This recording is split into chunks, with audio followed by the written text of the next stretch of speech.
Thank you for that introduction. Governor Branstad and Lieutenant Governor Reynolds, Congressman King, appreciate your being here, and the chairman of my campaign for a long time, Brian Kennedy, thank you for being here. And for all of you braving the, well, it's a little cool and a little windy today. Thank you for being here and bringing me such a warmth of spirit. I appreciate it. It's good to be back in Iowa. And don't think, by the way, don't think this is the last you're going to see of me and Paul Ryan, because this state may be the state that decides what kind of an America we're going to have and what kind of lives our families are going to have. So we're counting on you. And the choice you make this November will shape great things, historic things. And those things will determine the most important and intimate things in our lives, in the lives of our homes, our families, our loved ones. This is an election about America.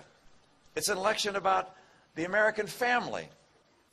Now, all elections matter, of course, but this one matters a great deal.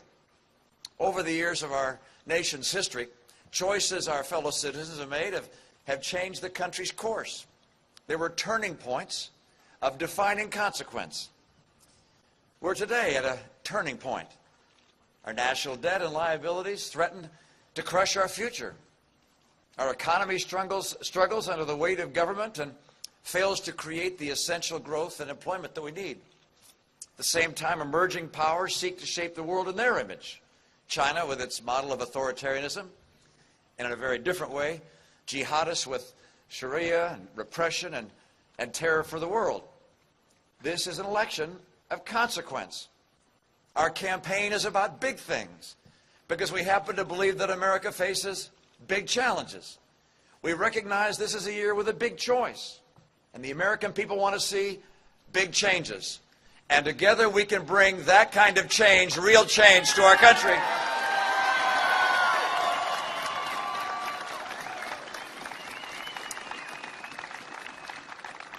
You know, 4 years ago, candidate Obama spoke to the scale of the times. Today he shrinks from it, trying instead to distract our attention from the biggest issues to the smallest. From characters on Sesame Street and silly word games to misdirected personal attacks he knows are false. The president's campaign falls far short of the magnitude of these times, and the presidency of the last 4 years has fallen far short of the promises of his last campaign. 4 years ago, America voted for a post-partisan president, but they've seen the most partisan of political presidents, and Washington is in gridlock because of it. President Obama promised to bring us together, but at every turn he sought to divide and demonize. He promised to cut the deficit in half. He doubled it. How about his budget? It failed to win a single vote, either Republican or Democrat, in either house of the Congress. He said he would reform Medicare and Social Security and save them from pending insolvency. But he shrunk from proposing any solution at all. And then where are the jobs? Where are the 9 million more jobs that President Obama promised his stimulus would have created by now? They're in China, Mexico, Canada, in countries that have made themselves more attractive for entrepreneurs and business and investment, even as President Obama's policies have made it less attractive for them here. And so today his campaign tries to deflect and detract, to minimize the failures, and to make this election about small, shiny objects. But this election matters more than that. It matters to your family. It matters to the senior who needs to get an appointment with a medical specialist but is told by one receptionist after another that the doctor isn't taking any new Medicare patients because Medicare has been slashed to pay for Obamacare. It matters to the man from Waukesha, Wisconsin I spoke with several days ago. And what were supposed to be his best work years, he used to have a job at $25 an hour with benefits, and now has one at $8 an hour without benefits. It matters to the college student graduating this spring with $10,000 to $20,000 in student debt,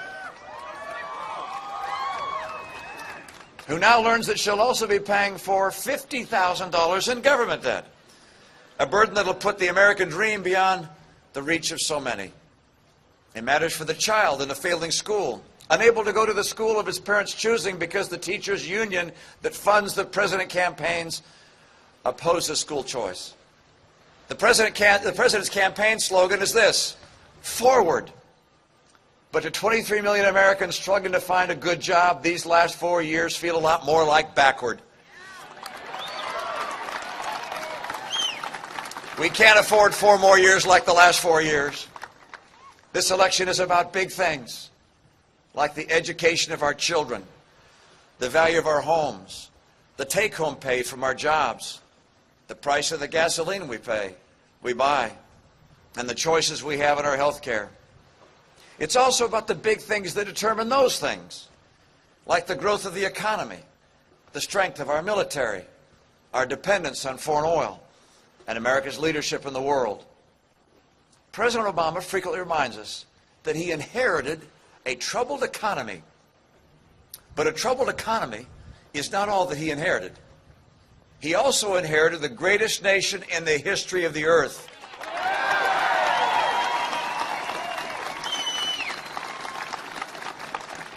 He inherited the most productive and innovative nation in history. He inherited the largest economy in the world. And he inherited a people who have always risen to the occasion, regardless of the challenges they faced, so long as they've been led by men and women who brought us together, called on our patriotism, and guided the nation with vision and conviction. Despite all that he inherited, President Obama did not repair our economy. He did not save Medicare and Social Security. He did not tame the spending and borrowing. He did not reach across the aisle to bring us together.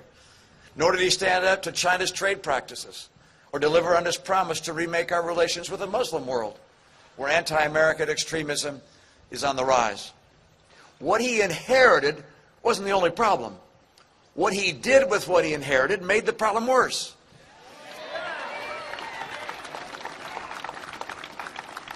In just 4 short years, he borrowed $6 trillion nearly, adding almost as much debt held by the public as all prior American presidents combined. He forced through Obamacare, frightening small business from hiring new employees and adding thousands of dollars to every family's health care bill. He launched an onslaught of new regulations, often to the delight of the biggest banks and corporations, but to the detriment of the small, growing businesses that create 2/3 of our jobs. New business starts, they're at a 30-year low because entrepreneurs and investors are sitting on the sidelines, weary from the president's staggering new regulations and proposed massive tax increases. Many families can't get mortgages, and many entrepreneurs can't get loans because of Dodd-Frank regulations that made it harder for banks to lend. The president invested taxpayer money, your money, in green companies now failed that met his fancy and were sometimes owned by his largest campaign contributors. He spent billions of taxpayer dollars on investments like Solyndra and Tesla and Fisker and Energy, which only added to our debt. Energy prices are up in part because energy production on federal lands is down. He rejected the Keystone Pipeline from Canada and cut in half drilling permits and leases, even as gasoline prices soared to new highs. No, the problem with the Obama economy is not what he inherited. It's with the misguided policies that slowed the recovery and caused millions of Americans to endure lengthy unemployment and poverty.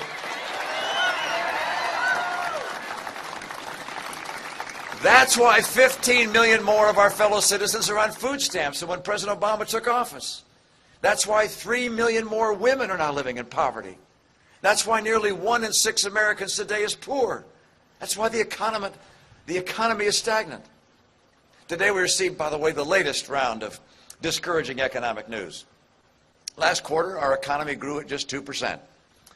After the stimulus was passed, the White House promised that the economy would now be growing at 4.3%, over twice as fast. Slow economic growth means slow job growth and declining take-home pay. That's what 4 years of President Obama's policies have produced. Americans are ready for change, for growth, for jobs, for more take-home pay, and we're going to bring it to them.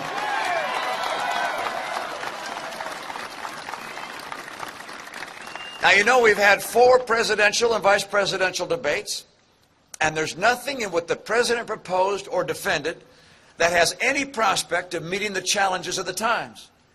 Rising taxes will not grow jobs or ignite the economy. In fact, his tax plan has been calculated to destroy 700,000 jobs. A new stimulus, 3 years after the recession officially ended, that may spare government, but it won't stimulate the private sector any better than did the stimulus of 4 years ago. And cutting $1 trillion from the military would kill jobs and devastate our national defense. This is not the time to double down on trickle-down government policies that have failed us. It's time for new, bold changes that measure up to the moment and that can bring America's families the certainty that the future will be better than the past. If Paul Ryan and I are elected as your president and vice president, we will endeavor with all our hearts and energy to restore America. Instead of more spending, more borrowing from China, and higher taxes from Washington, we'll renew our faith in the power of free people pursuing their dreams. We'll start our plan for a stronger middle class. That has 5 elements, and you've heard me talk about them before. 1, we're going to act to put America on track to a balanced budget by eliminating unnecessary programs, by sending programs back to states where they can be managed with less abuse and less cost, and by shrinking the bureaucracy in Washington. Number 2, we'll produce more of the energy we need to heat our homes, fill our cars, and make our economy grow. We will stop the Obama war on coal, the disdain for oil, and the effort to crimp natural gas by federal regulation of the very technology that produces it. We're going to support nuclear and renewables, but we'll phase out subsidies once an industry is on its feet. And rather than investing in electric auto and solar companies, we'll invest in energy science and research to make discoveries that can actually change our energy world. And by 2020, we will achieve North American energy independence.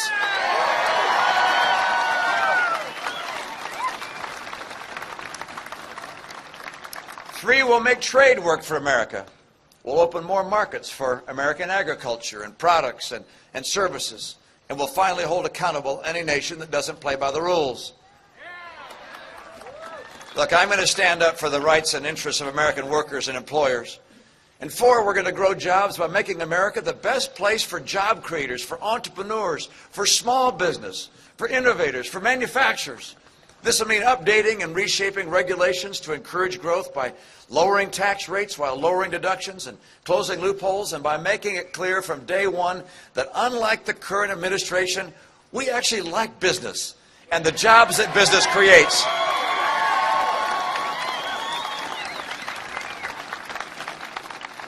And finally, as we create more opportunity, we'll make sure that our citizens have the skills they need to succeed. Training programs are going to be shaped by the states where people live. And schools will put the interests of our kids and their parents and their teachers above the interests of the teachers' unions. Look, when we do those 5 things, this economy is going to come roaring back. We're going to create 12 million new jobs in just 4 years. We'll see rising take-home pay. And we'll get America's economy growing at 4% a year, more than double this year's rate. You know, after all the false promises of recovery and all the waiting, we're finally going to see help for America's middle class. It is about time.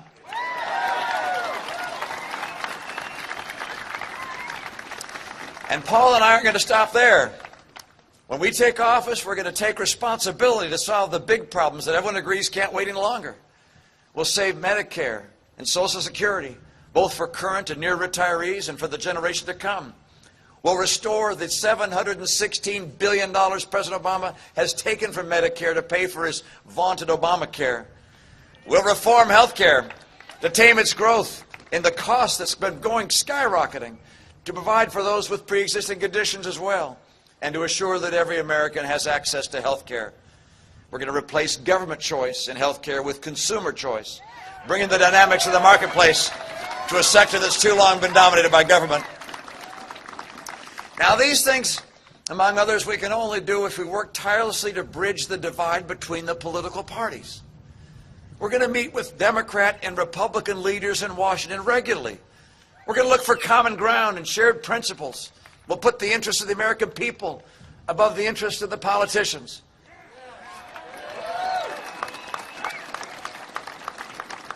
And I know something about leading, because I've led before. In business, in the Olympics, in my state. I brought people together to achieve real change. As you know, I was elected a Republican governor in a state that has a legislature that was 85% Democrat. When I came into office, we were looking at a multi-billion-dollar budget gap. But instead of fighting with each other, we came together to solve the problems. We actually cut government spending. We reduced it. We lowered taxes 19 times. We defended school choice. We worked to make our state business friendly. And our state moved up 20 places in job growth.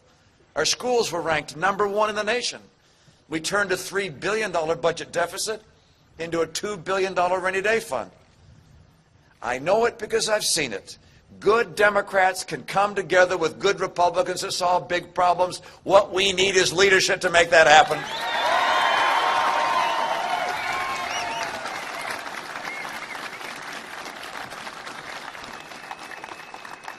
America is ready for that kind of leadership.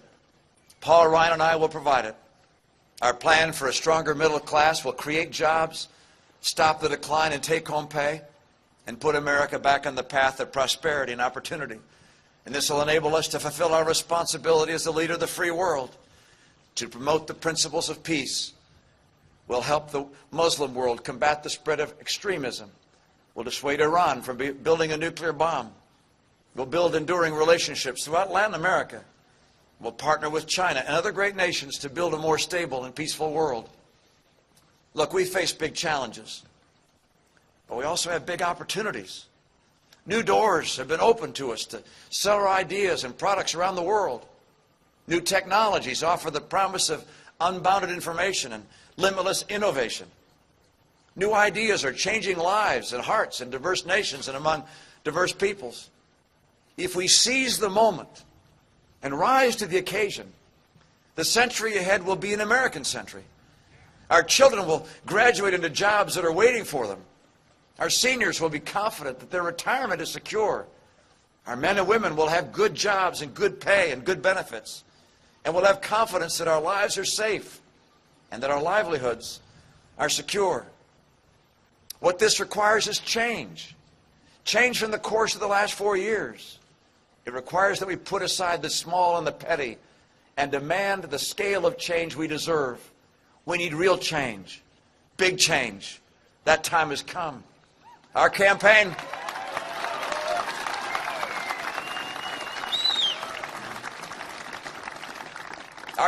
is about that kind of change, confronting the problems that politicians have avoided for over a decade, revitalizing our competitive economy, modernizing education, restoring our founding principles. This is the kind of change that promises a better future, one shaped by men and women pursuing their dreams in their own unique ways. This election is a choice between the status quo, going forward with the same policies of the last 4 years, or instead choosing real change, change that offers promise that the future will be better than the past. If you're ready for that kind of change, if you want this to be a turning point in America's course, join Paul Ryan and me. Get your friends and family to do the same. And vote now for the kind of leadership that these times demand. I'm counting on Iowa. Iowa may be the place that decides who the next president is. It may decide whether or not we're going to have real change. So I'm counting on you to vote, to get your friends to vote, to work at the polls, to bring people out. We've got to take back America and make sure that we have the kind of change that gets America strong, for not just for us, but for coming generations. Thanks, you guys. Great to be with you. God bless America. God bless Iowa. And God bless you. Thank you so much.